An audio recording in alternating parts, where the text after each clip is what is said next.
Welcome to another episode of Conversations with Lamp. I'm your host, James Lampion, and my guest today is the first prominent Black ring announcer, Mr. Henry Jones. Thank you for joining me. Appreciate you having me, JL. Oh yeah, the funny thing is, I met you. Of course, I was coming to the fights, Right. And I remembered your face, and then we ended up at a wedding together with a mutual friend. That's right. And Shout out to Rundy Beasley, former fighter. Yeah, and Good then it fighter, was too. and then we got a chance to talk, and I told you about the podcast. You said you'd be on, so it's an honor to have you, and I appreciate you doing the time. A year later, but it's okay. Hey, so no, because remember what I told you? I said You I did was say. transitioning That's right. to video, You did say that. and that's when I wanted to do it because I wasn't doing no more Zoom. Right. I'm not saying I'll never do a Zoom, Right. but somebody with your accomplishments, I wanted to do it in person. Oh, he's a smooth operator. Hey man, man. And you're a man to your words. Thank you for having me. So you know what you said, Rundy. I wanted to ask. So you said Rundy was because Rundy run his mouth. Was he really good? He was very good. Rundy was a very good amateur. He never turned pro, and he was a good amateur. Matter of fact, he beat a renowned guy who ended up on the ESPN Contender Series by the name of Jimmy Lang. And, Rundy could have had a very good career, but, of course, life, sometimes steps in and God has other plans for you. So, he's happily married now. As you said, we attended his wedding, so shout out to Rundy and the marital bliss. For you, like, do you see that story a lot because you've been around boxing so long? Do you see that a lot with boxers? They had this. You could see the potential there, but then something happens, unfortunately, and it derails everything. All the time, it happens more often than not. Especially the tragedy. We had a young man, heavyweight, Don King had signed him by the name of Jerry Ballard. He was on his way, to title shot contention and fighting for the title, and just got caught up in the streets. He lived over there off of 5th and Kennedy, Northwest.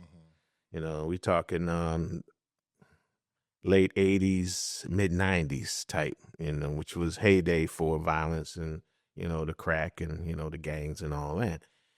But Don King, saw the talent as we did. He came here and signed him, and he put him in with,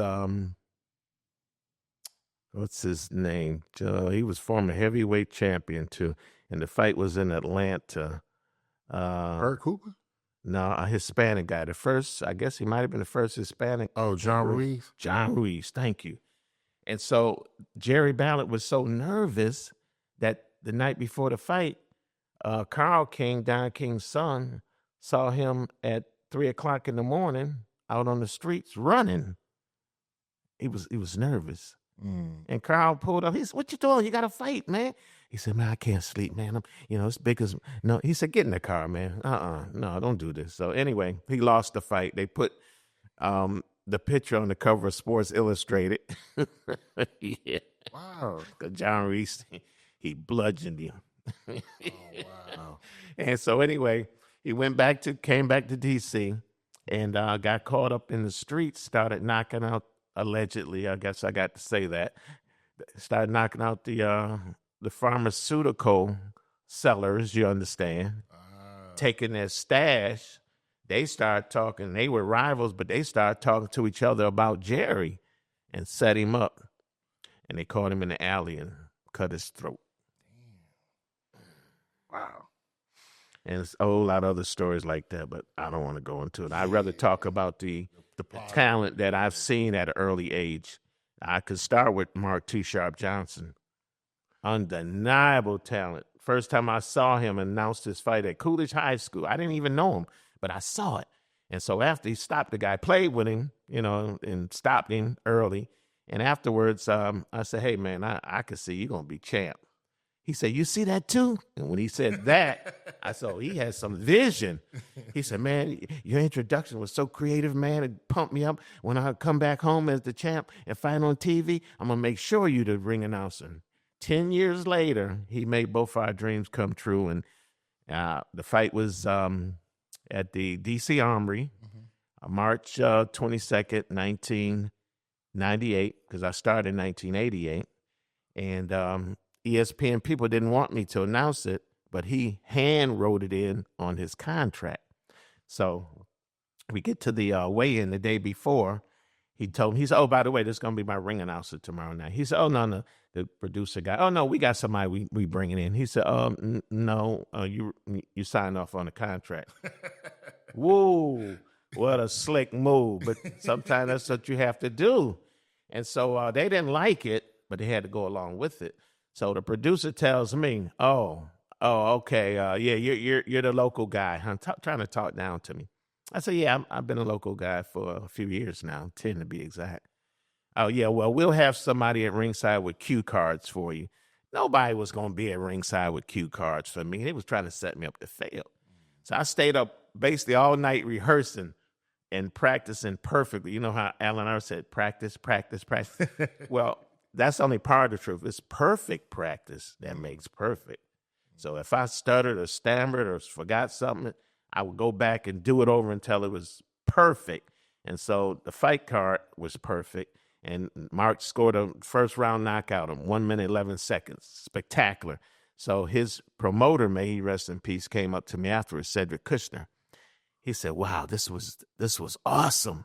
This was just fantastic." I said, "Yeah, Mark is definitely a talent." He said, "He is, but I'm talking about you too." I said, "Oh, really?" He said, "Yeah, you had the crowd involved." He said, "That's what I'm looking for. You want to go on the road with us?" I said, "Was it a trick question or something?" Of course.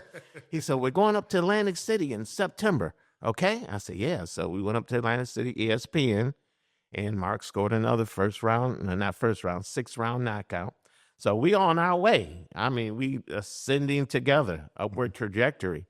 And Mark got caught up with the domestic violence situation, went and did that downtime, and plans was deterred. So I stayed involved in his life and sent him money, put on his commissary, wrote notes, and encouraged him all that. And I told him, I said, God was trying to get your attention, and this happened for a reason. When you come out, you're going to become champ again. Mm-hmm. And he did. How long did he do? Because I remember, but I don't 2 to 3. Okay. He did about 2 to 3. But the problem was, inside, he wasn't getting world-class sparring. He was just doing calisthenics very much. So he got bigger, but he got slower. Because Mark had that elusivity, that world-class fast twitch muscles like Roy Jones. Yeah. Because he was Roy and Too Sharp were athletes, football, basketball, boxing, but he lost that world-class speed, and so guys caught up to him in the ring. And he was so small, though. Yeah, but he was tough and fast and had a high IQ. Would you say that's the most gifted boxer you ever seen? Roy Jones is the most gifted I've ever seen. Well, okay, let me rephrase it. From this area. I gotta go with Sugar Ray Leonard. Oh, definitely. I'll put Mark number 2. No, I go to kill Leonard. My bad. Silly me. Yeah, man. Well, how did you even get involved with Oh, my goodness. So, all right, I was traumatized coming up through school, even middle school and junior high and high school, trying to be some kind of star. I always were in those stage plays, but I was always the understudy to the main character, who was always white at my school for those stage plays. Always. I didn't think about it until I became an adult. I said, wow, it was always a white male, right? So I never got on stage. I was always in the wings, as they say, behind the curtains. And I had this photographic memory. I could read a script, no matter how thick, and tell you word for word, what your part was. So they had me behind the curtains and whispering when those actors and actresses forgot their lines. So when I got to D.C., because I'm from upstate Rochester, New York, so I got my master's degree over in Baltimore, got the job with D.C. government in 82, so been here ever since. And I wanted to satisfy that urge, to get back on somebody's stage. So I tried other things. I tried to be a color commentator for boxing, but they were only looking for George Foreman and Sugar Ray at the time. I answered an ad in Sports Illustrated to be a color commentator for the ABA, the Red, White, and Blue Basketball League.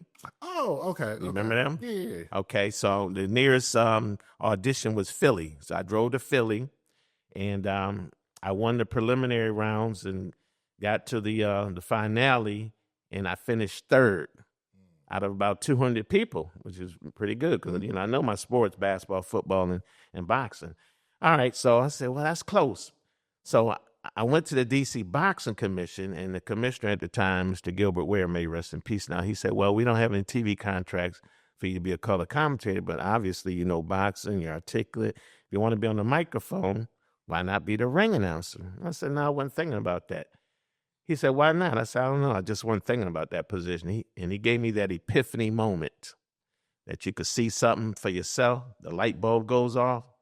He said, there have never been any prominent black ring announcers that anybody knows of in the history of boxing. Somebody got to be the first. Why don't you try it?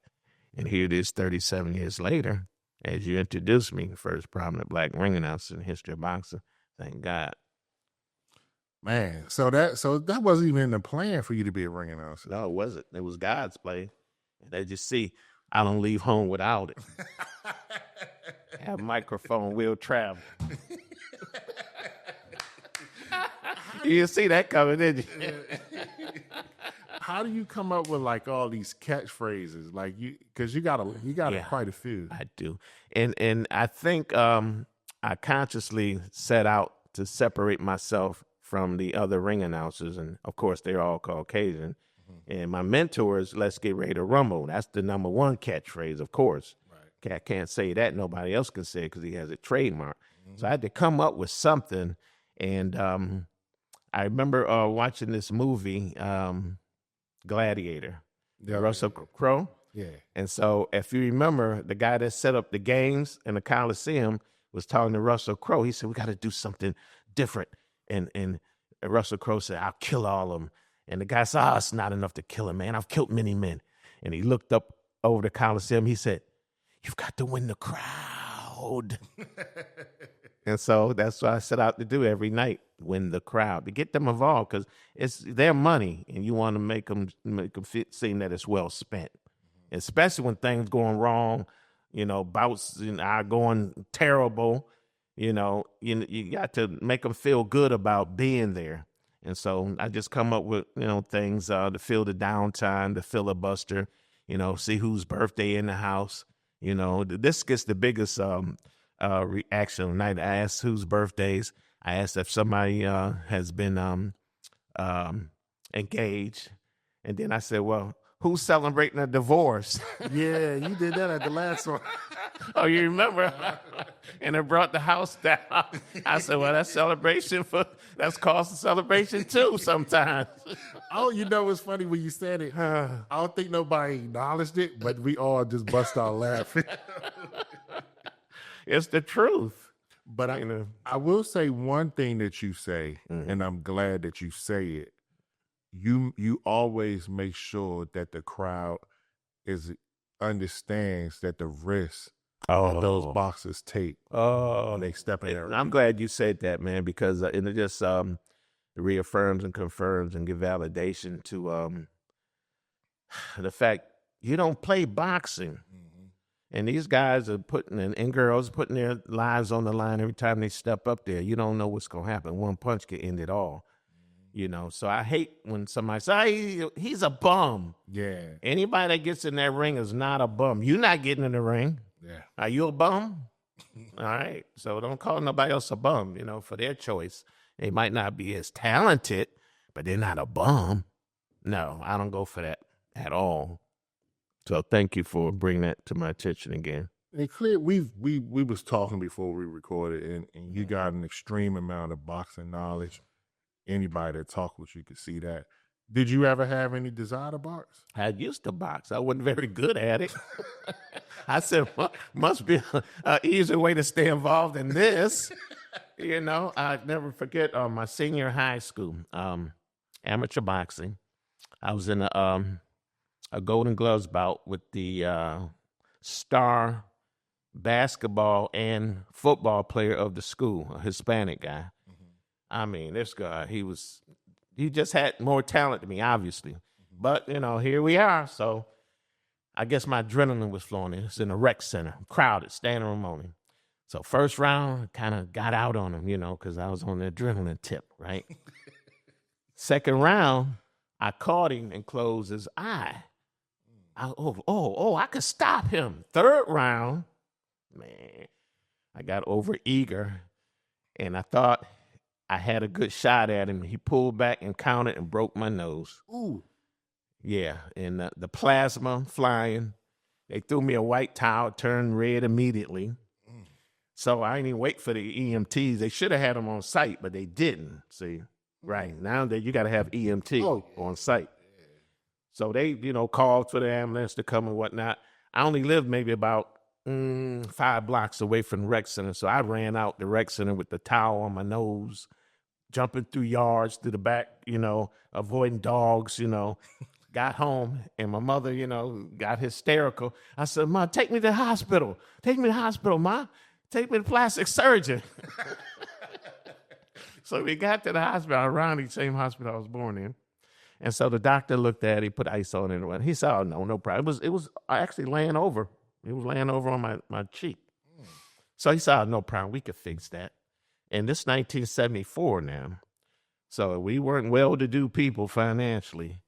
And so my mother said, how much is that going to cost, Doc? He said, probably about $3,000. She said, "Three what?" He said, 3,000. She said, "Oh, Jesus, Doc." And she had the blessed olive oil with the handkerchiefs that she got in the mail for Reverend Ike. And she starts praying on my nose right there. And we got on the bus and came home. That was the end of my career. Wow. Now, the other part of that story is that guy, that Hispanic guy that I fought, he went to Attica and did 25 years for killing his wife. What? Right after high school. Hey. So, yeah, literally, figuratively, I was in with a killer. Oh, I'm sorry. Forgive me, Lord. I didn't mean to joke about that. Oh, my goodness. But it's the truth. Man. So really it was so you didn't lose your passion for boxing, but fighting part of it. I think I developed it even more because I couldn't do it. Okay. So, really? Yeah. So I started looking at every fight, going to fights. I never stopped doing that. I started subscribing to the magazines, the Ring magazine, the KO magazine, Boxing Digest, reading everything. And so I think that's probably what motivated me to go to the DC Boxing Commission with that idea as a color commentator. But then, as I said, he gave me the idea to be the ring announcer. So here we are. You actually go, like I was talking to you like last week, and you went to Norfolk for the fight. Mm-hmm. Like, what is it like for you to take the fight in as a fan? Yeah, different perspective because I'm more relaxed. I'm more conscious. I have time to talk to people. Ironically or not, I went up to their ring announcer for the ESPN fight. Of course, it's a white male.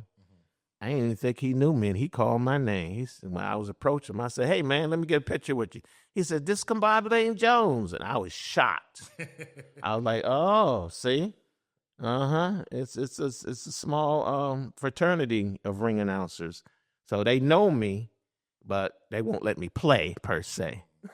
How so? Because we know it's a dominated white male. It is. That's got to be frustrating, though, right? Well, it is, sure, but it's my burden, and it's something that God gave me as a challenge, to open up the doors for somebody else. So I actually have auditions set up in different cities to find my successors, plural, in those different cities. And when I can't announce or when I finally give it up, whenever that is, to leave that legacy behind. So what we're going to do is we're going to film it for a pilot for a possible reality show called Finding My Successor. So it's going to be hilarious. Trust me, people coming out, different persuasions, we'll say, and of course with reality show, a lot of it is scripted. So I've been writing, a lot of the one-liners, as you say, yeah. Oh, it's I'll include you. Is there a typical? Is there a age you would like? Is there like a? Well, it's got to be 18 plus, of course. Okay. Yeah, 18 plus, and certain cities got to be 21. If it's a casino. Mm. Yeah. Okay. So, How old was you when you did your first job? I was 32. Okay. I was 32. And it was actually, and shout out to Madness Connection. I don't know if you know. Yeah, the clothing. They gave me my start, and I was their only ring announcer ever. Wait, Madness used to promote fights. Madness was the promoter in DC. They never lost a dime. They started out at Coolidge High School. Then they were at the old convention center. That's when they really started making their money. And Too Sharp and Daryl Coley, Daryl Tyson, Reggie Green, Keith Holmes, Joppy. They had all these fighters. Sean Bay. They had all these fighters on the card. Madness Connection. Yeah. Ty Johnson, Eddie Van. That's right. I never knew that. Cleveland Burgess, the matchmaker. Yeah, they were in my corner. So I knew that. I mean, of course, everybody knew about the clothing line. Right. But I never knew they promoted fights. Oh, my God. They were the promoter. Never lost a dime. Yep. You said, you know what? You say never lost a dime. Is that common for the promoters to lose money? Absolutely. Absolutely. And especially nowadays because the venues cost more. Now, last time you saw me, were we at the Entertainment Sports Arena? No, we were at Rosecroft. Rosecroft. Okay. You've been to Entertainment Sports Arena? I have. I've been to that one. It's called Care First Arena now. Really? Yeah. They took over Monumental and Events DC now are in collaboration to put on events out of there. And basically, it's the Mystics, number one, of course, and then the G League, for the Wizards, number two. And then they have concert. But for boxing, I don't think we're going to get back in anytime soon because they raised the price to get into $40,000. What was it at first? It wasn't that. I'll tell you that. And Eric Davis was the one that was putting on fights there, and he had a multi-fight deal, and they say they don't do that anymore. So you said Aaron Davis? Eric Davis Boxing Promotions. He's the one putting on the fight card. Davis. Okay. Yeah, he'll be putting on fight card out here in Waldorf, July 12th at the Capitol Clubhouse. Now, is he a former fighter? Or? No. No, he's DC boy, former DC boy. I think he played basketball. Okay. Yeah. Is it good for you to, because of what you do as a ring announcer? Is it good that you have these relationships with the promoters? Oh, absolutely. That's part and parcel of it. You got to have good relationships. Not only the promoter, but the managers, to a degree, the fighters, because a lot of fighters, they look up to me. I'll tell you, matter of fact, you mentioned Scooter Davis. Mm-hmm. So Scooter's father told me that when Scooter was an amateur, he said, man, I hope that ring announcer around when I turn pro. He said, he's really good. I feel what he, how he announced it. And so at Rosecroft a couple years ago, I announced his pro debut. And we talked about it in the ring. I said, your father told me that you said you hope I'm around, so thank God I'm here. He said, man, this is an honor for me. So what is it? So what is it like for you when you get to see these fighters like make their pro debut and you just watching them elevate each fight? It's a good segue to what's happening tomorrow. Happy Father's Day to both of you. Thanks. I feel like a father to them to a degree.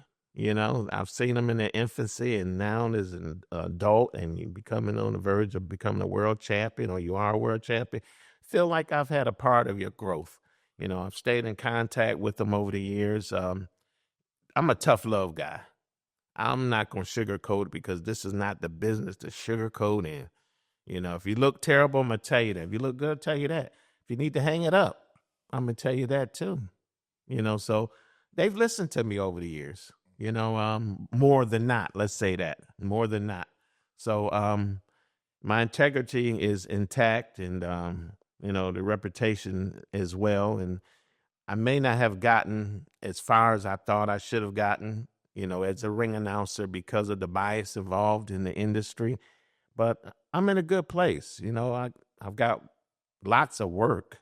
I have maybe 10 events scheduled between now and December. Got a documentary coming out called Black Goat, because that's what I am. Who's doing the documentary? Eric Davis, boxing. He has a nephew. And also, I'm bringing on board Bruce Brown. Do you know Bruce Brown? Bruce The Brown, name sounds renowned filmmaker, videographer in the area. You remember back in the day, this rapper named Nonchalant, 5 o'clock in the morning. Yeah, the woman. He's the one that videotaped that, Minnesota Avenue. Okay. That's right, Minnesota and Benning Road, that brought him into prominence. So he's had been following me over the years, and he has footage of me talking to the HBO people, Roy Jones, Bernard Hopkins. So we're gonna splice all that together. It's gonna be fantastic. Good, the bad, and the ugly. So he approached you about the idea? No, I approached him. Okay. Yeah. And the theme throughout is gonna be one of forgiveness, because I was real bitter, because I thought brothers that could have helped me would not, did not. Some jumped through hoops to keep me from. So before my mom passed, may she rest in peace, missionary Maxine, she said, now you go back to those 2 guys, because I was always talking about 2 in particular. She said, and you forgive them. I said, huh? They treat me wrong? And she said, yeah, it's not for them. It's for you, honey. She said, when you let go and let God, you're going to see the blessings coming. They're going to be miserable. And sure enough, man, it's been upward trajectory for blessings. I even went over to China one year. Wow. Yeah, Manny Pacquiao promotion. They appreciated me over there. So now I'm trying to get to Saudi Arabia with Turkey Al Sheikh. So hopefully I'll meet him at the next fight card that I attend that he's going to be at. So and I'll just say this: it was Rock Newman and Don King. It was 2 most powerful brothers in boxing. Oh, that you felt held you back. Yeah. And to Don King's credit, he told me he was never going to use me. Really? Never. And this is full circle. My tiny university, HBCU, that I graduated from, Shaw University in Raleigh, gave Don King and Holyfield honorary doctorate degrees through Willie Gary. I don't know if you know that name. I know the name, but I can't. Billionaire lawyer Willie Gary. Okay. Yeah, Jamie Foxx played him in a role maybe about a couple of years ago. Okay. Anyway, you would think, me being the only black ring announcer and all these connections like this, that we would come together. Didn't happen. And I found out that Don King would kick my mentor, Michael Buffer, let's get ready to rumble guy, to the curb for Jimmy Lennon Jr. Yeah. Because Jimmy Lennon Jr.'s father helped Don King back in the day out of Cleveland get off on some charges, we'll say. Oh. So that's strong. So the only time that Don King couldn't kick Buffer to the curb for Lennon is when competing networks came together, HBO and Showtime, for Mike Tyson against Lennox Lewis. Oh, yeah. And one of them announced Lennox, and the other one announced Tyson. I'm looking at this like, wow, this is powerful here. See, that's the politics that Don King was talking about. Yeah. Now, Rock, on the other hand, he's from right up the road here somewhere. Mm-hmm. And, man, I didn't understand it. To this day, I don't understand it, because if you remember your history, who did you remember Reddy Bowe fought for the gold medal in the Olympics? Do you remember that? Dude, he lost to Lennox Lewis. All right, here we go. All right, so he kind of quit, really. Yeah, I saw He didn't get stopped, TKO. He quit and turned his back and quit. So Rock went up to Brooklyn, Bedford-Stuyvesant, got him out of projects, brought him down here. We rallied around him at fundraisers and all of this. At the time, the chairman of the Boxing Commission, Dr. McKnight, he said, Jones, I want you to, really help Rock and, in Riddick Bowe. And I said, yeah, let's do this. I could see that he's got the talent, Came out of Rock's mouth one night, right hand of God. He said, Jones, I know what you're going through. When we become champion, I got you. Well, as a man, you're supposed to own up to your word. That's how I was raised. Yeah. But then years later, he got Alzheimer's on me and said, I ain't never promised you nothing. And I'm like, you can't remember and I can't forget? Is that what this is? Who announced it? Because they had a big car here. Who announced that one? You remember? Which one? Well, no, at the Riddick Bowe. No, because Riddick Bowe fought it. If I remember right, he fought RFK. Yeah. Right. That was my mentor, Michael Buffer. And that's something you should say bring that up, because Roy Jones fought Hopkins. Yeah, that's what Roy Jones. After the fight, my mentor, Michael Buffer, came up to me. He says, Jones, he said, because he had me on stage at this point at Madison Square Garden. I opened up Radio City Music Hall, Atlantic City. He saw that I was serious about it, and he stepped in to help me because he knew there were no other black ring announcers. So after that card that night, in the dressing room, he said, Jones, let me ask you this. Why won't Don King and Rock Newman help you? For a white man at that level to ask about brothers at that level was powerful. And it let me know it's not about a man's color, it's about the character. So from then on, that changed my whole way of thinking about race and relations. I mean, somebody that don't look like me helping me the most, and somebody that do won't. Not that you have to, but why would you not want to is the question. Iron's supposed to sharpen iron. Yeah. That's how I was raised, So, when I let go and let God, it's been a blessing ever since. Because I know Rock Newman and Riddick Bowe was really... he basically was his promoter, right? He was a promoter. Hey, man. It wasn't Don King. He wasn't promoting Riddick Bowe, right? No. I didn't mean to say that if I did. No. I'm talking for myself because right. I remember that time period because Riddick Bowe was coming up. No, absolutely. And Rock, I don't want to say Rock Newman came out of nowhere, but that was really pretty the much only fighter he had. To my knowledge. Yeah. On the periphery, he had Sean Bay Mitchell too, but. Yeah, right. Riddick Bowe was the cash cow. Matter of fact, they fought at Madison Square Garden against Andrew Galata. Do you remember that? Oh, yeah. I did the undercard. My mentor told Rock Newman, I don't want a radio DJ. I want Jones from D.C. to do the undercard. So that's how I got the undercard. Now, if you remember what happened in the fight. Oh, yeah, the low blows. Which led to what? The disqualification. Which led to what? The rematch. The riot. Oh, right. The riot. Wait a minute, hold on. Man. That was in it. Madison Square Garden. People was getting done. I mean, because at the time they allowed the Polish fans to bring in, or any fans really bring in their paraphernalia. So the Polish fans brought in the flags with the spear tips and all of that. Oh, yeah. And so when the riot started, I saw them ramming guys in the face and throat with them spear tips. Shannon Briggs looked like Hercules. You remember he had the dreads? Yeah. He picked up a guy over his head like Hercules and threw him in the crowd and body slammed him. I saw somebody pick up one of them folding chairs, throw it like a discus and knock somebody out. Damn. The fans went after Jim Lantley and Larry Merchant.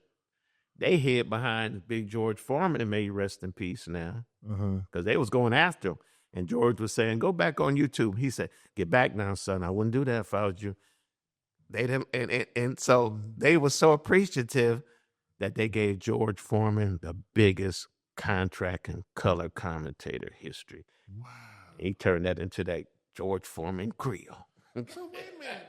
Got even more money. they had a rematch, right? Bowe and Galata. Right? And the same thing happened in Atlantic City. Yeah. And that was the end. That was the end of Bowe.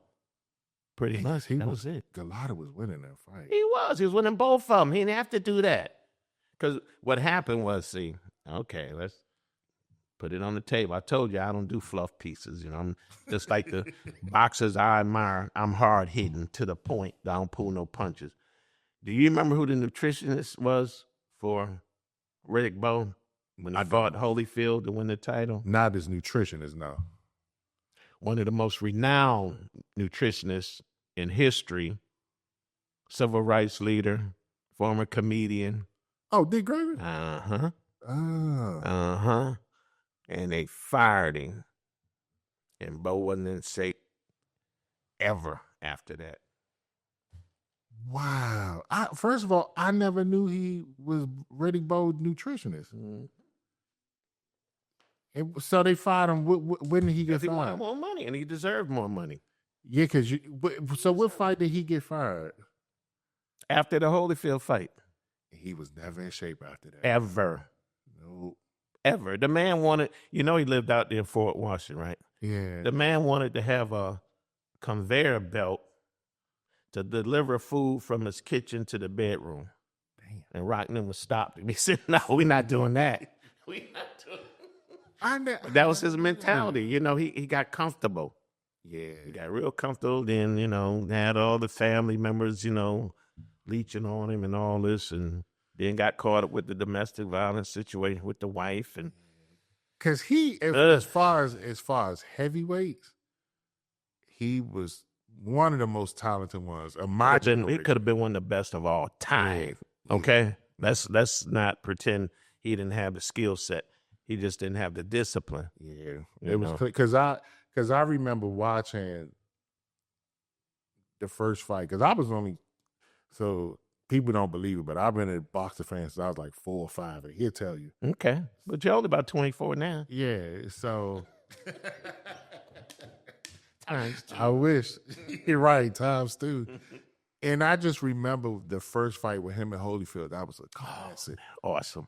And even the second one was every fight they had. They had 3 of them. Yeah, they were trilogy. All classics. Yeah. But that one just set the stage. But the second one, he wasn't in shape. And that's how Holyfield beat him, because he wasn't in shape.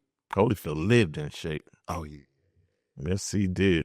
He was like, I think his conditioning made him better than what he was supposed to be. True. Because that dude had heart. Yeah. That dude heart was. Yeah. I was a big Mike Tyson fan. Mm-hmm. And that was the only guy. And this was before Mike lost. I was like, no. Mm-hmm. Holyfield wasn't scared of Mike. They met up as teenagers. Did you know that? Yeah. Yeah, they got history. So Holyfield wasn't intimidated by Tyson. That's why he wasn't at all. He didn't get no damn about Mike. Sure didn't. And that was when Mike was knocking folks cold. Because they were supposed to fight, but Mike Tyson hurt his red. Right. And they didn't.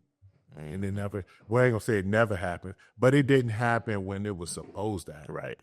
Because that was supposed to be like the fight of the century. It would have been. Yeah, but Mike got hurt, and then the rape stuff and that fight allegedly. But yeah. I mean, I just said rape stuff. I ain't say he did. That's right. The rape stuff happened. So what? So for you, like, what would you say for you as a fan? Mm-hmm.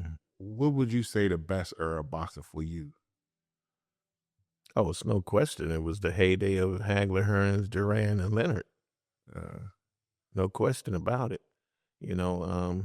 They fought not just for the money, but for the love, for the prestige, the honor, to be called the best, not ducking each other. A lot of these guys, they duck each other, not necessarily because they're scared, but they trying to maximize the return on it. And then it goes away. I'll give you a prime example. William Joppy and Keith Holmes. They were both middleweight champs at the same time out of D.C., both under King. They should have fought each other right then and there. But both of them told King, I want $5 million. King said, I want $5 million too. Oh, $5 million? Yeah. Because the blueprint was Maurice Blocker fighting Simon Brown, if you remember that. Yeah. They were both welterweight champs at the same time under Jose Pepe Carrera, who lives out here somewhere. Shout out to Pepe. And so, they met up, for the title and got paid in Vegas. So Joppy and Holmes wanted to do the same thing, but They didn't get $5 million though. No, they didn't, but they got a pretty penny. But Okay. I mean, this was years later when Keith and Joppy were to fight, so maybe they could have gotten $5 million with another promoter. That's tough. Because They- I mean, this is no shot at William Jopley and Keith Holmes, Mhm. but I don't know if they had the names to get $5 million at that time. Probably not. Yeah. Yeah, you're probably right about that. Yeah. Yeah. But they went for it. They tried. I mean, you gotta try. Yeah, you gotta try. Man, but Don King wasn't having it. I asked him one time. We had a press conference at the MCI Center at the time. I said, "Man, how much money you really got?" He said, "If I knew how much I had, that mean I ain't got enough." I said, "What does that mean?" It's it's kind of that's just kind of weird for him not to be in it because he's not really in boxing anymore, is he? Well, he's what, about 93, 94 years old now. I mean, Bob Burnham 92, right? Yeah, but still, one's health might be better than the other. Well, And so I think Debbie King, Don's daughter, is stepping in now. really? Yeah, I spoke to her a couple weeks ago, actually. We're trying to have a fight card upstate Rochester, New York in August 23rd, which is Don King's birthday. Mm. So hopefully we can pull that off. It'll be the biggest thing the city's ever had. And I've spoken to the mayor's office to, help facilitate that. That mayor up there, Mayor Evans, gave me the key to the city last August. So my name carries a little weight up there. A little weight. Is You there don't open up nothing, but that's okay. is there a boxer whose success like surprised you? Like wow, I didn't like I thought he was good, but I didn't see that coming from him. As far as him winning titles and things of that nature, Yeah. Mm-hmm. who surprised me? Oof.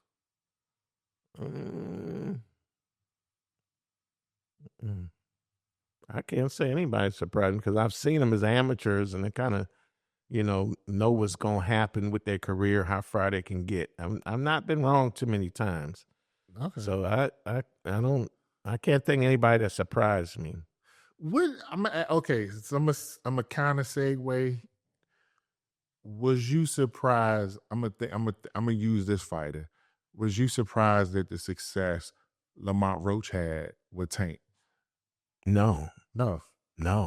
because you got to remember they've been knowing each other all their lives, almost pretty much. Mm-hmm. They met before, so they were familiar with each other. They have a mutual respect, really, no matter what happened at that press conference at Howard University. Nah, you could tell they respect each other. It was Yeah, clear. they did. And, and so Roach knew he had to step his game up.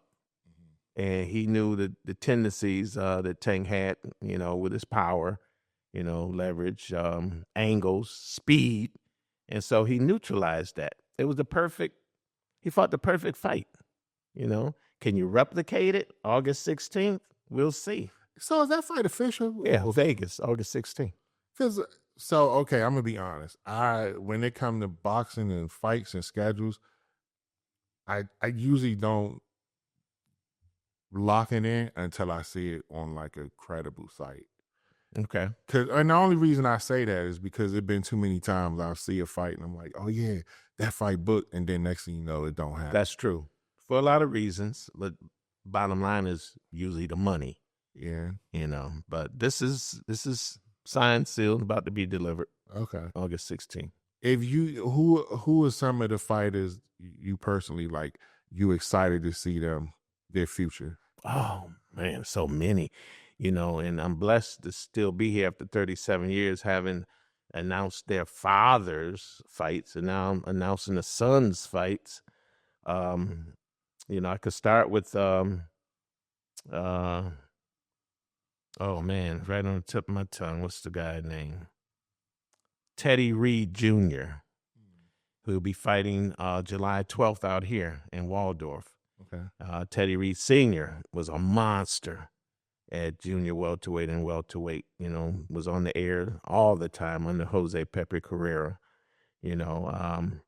I think Scooter Davis is a major talent out of Headbangers Gym, as is Nasheed Sugar Sheed Smith out of Headbangers Gym. Baltimore got it going on. I'm telling you. Yes, a heavyweight Malik Titus, super middleweight Tyrell Iron Soldier Boyd, super featherweight Mac Allison, the fourth. It's quite a few people. It's quite a few. I know I'm missing some folks, so charge it to my head, not my heart. But yeah, it's a resurgence, and it's a renaissance going on for boxing. So I'm excited to still be a part of it. I want to close with this. Okay.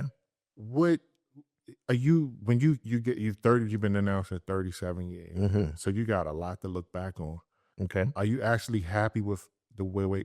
Are you happy with the way things went? Absolutely, because it makes for a great story. It makes for the great documentary that I had mentioned that we have coming out. More so than ever now, we got to control our own narrative because powers that be trying to erase it and us and our history, as you know. So we got to do it for ourselves. So yeah, I'm glad it happened the way it did. God had a master plan for me, and the story's not over with yet. So I'm just using that to empower others, especially our youth. My background is as a master's degree social worker. I've been retired 37 years, not 37. I've been retired. I worked for 37 years. So you see, I did this simultaneously with boxing, And so I've been retired since the pandemic, but I haven't stopped doing the community work with our youth because they lead us more than ever now. So, happy Father's Day to both of you. And, we got to continue to be a surrogate father to many because sometimes we're the only ones that they see or hear or touch by in their lives. So we got to help our women, help our young males in particular to be men. I think that's a great way to close. Happy Father's Day. Thank you, sir. Happy Father's Day to you as well. Thank you so much. I want to take the time. Before we end it, please tell the people how they can follow you, and also how when the documentary comes, what it's gonna be on, stuff like that. Yeah, please hit me up on IG, Instagram at Ring Announcer Jones. Facebook still Discombobulating Jones. Even email therealkokid@gmail.com. therealkokid@gmail.com. We got some great things coming up. Matter of fact, I'm glad you opened that up because we're looking to bring people on board to help with this international project. I'm gonna pose it to you, and you're not gonna know the answer. I can tell you now, so it's a trick question. Who's the first Black world champion in history? World champion? That's what I said. World champion. So I know Jack Johnson is heavyweight. Okay. All right. You're getting to it. I can't go past that, though. Okay. Yeah, most people think that Jack Johnson is the first Black world champion, but he was the first Black world heavyweight champion. Yeah. The first Black champion was 6 years before him out of Baltimore by the name of Joe Gans, Gans. Okay. A lightweight who's considered the greatest lightweight of all time, and we don't even know that. I was just about to say, never heard his name. We don't even know that. And now you remember this movie from 50 years ago called Blazing Saddles? No. Okay. It was Gene Wilder and Clavon Little and Gene Wilder. You know Gene Wilder. Yeah. He was riding on a horse through the desert, and he said, Joe Gans just won by 10th round knockout. We had no idea who he was talking about. But obviously that filmmaker did and was giving props to this Black man. Wow. So what I'm doing now, I'm heading up an international project with the Ring 101 organization out of Baltimore to get a statue erected in Baltimore. Oh. So the mayor, Brandon Scott, is on board. The first elected governor, Black governor, Governor Moore, is on board, who's a big boxing fan. Really? He goes out to the gym. He comes to the fights. So he's on board with that. Mike Tyson talks about Joe Gans on his podcast all the time. Tank, Hassan Rahman, Vincent Petway, and Franchon Cruz Dezern are all world champions from Baltimore. So their name's going to be on the pedestal as well. So it's about a 4-year project, but we well on our way to doing it. Okay. So that's, again, how we got to leave our legacy and control our own narrative. Okay. Yes. Well, again, thank you for taking the time to do this because I know Having you're extremely busy. You dressed up now because you're Thank you so about to. much. About to go to an event tonight, the amateur, biggest one of the year in D.C., the Belfast Beltway Amateur Boxing at Black Tie at the Omni Showroom on Connecticut Avenue. So shout out to them too.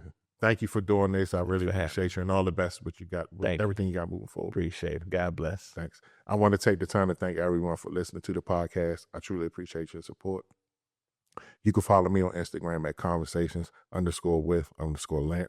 My Facebook is also Conversations with Lamp.